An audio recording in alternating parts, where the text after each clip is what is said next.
Hello po! Ipapakita ko po sa inyo ang ating tinanim na kadyos. At saka po yung sa tanim natin na kadyos, meron pong nakasalit na bagong tanim. Yung pong tinanim natin na mga pwede nating panalbusan. Yun po ay ang ating kamote. Ayan. Yung kamote po ay pwede patalbusan, pwede rin po siyang yung may laman. Yun po ang ating mga kamote. Meron po tayong, nakatanim po si daddy ng 21 na piraso na puno. Ayan po. Dito po yung nakasalit sa ating mga kadyos. Ay, ito po at ipapakita ko po sa inyo ang ating tanim na kadyos habang si daddy po ay nagtatanim dyan ng kadyos, ng sorry po, hindi kadyos.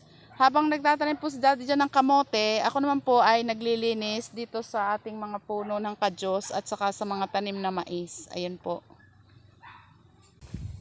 Ito guys, papakita ko sa inyo yung tinanim namin kahapon na mga kamote. Ayan po ang kamote, oh. Ayan. Hindi ko po siya nakuha ng kahapon. Ayan. Kaya ngayon ko lang po siya nakuha na. Naitanim na po. Ayan, oh.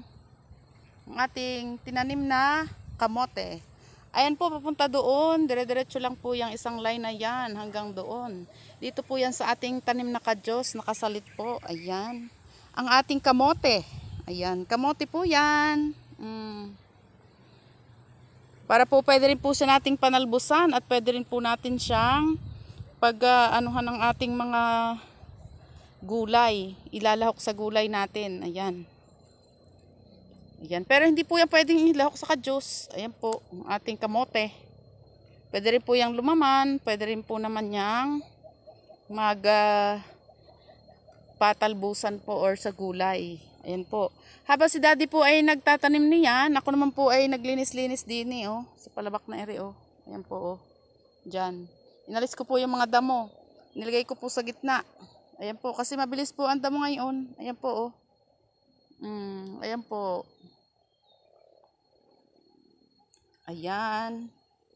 Yan po kahapon ang ating nagawa. Si daddy po ay nagtanim ng kamote. Ako naman po ay naglinis-linis din Ayan po oh, sa pababa oh. Nilinis ko po at inalisan para makita na po ang ating tanim na kadyos. Ito po ang ating tanim na kadyos. Oh, maganda na. Ayan pa rin po ang ating kamote. Oh, may salit pa rin din yung kamote. Oh, papunta dyan. Ayan po. Oh. Diyan po ang ating tinanim na kamote. Nakasalit sa ating tanim na kadyos.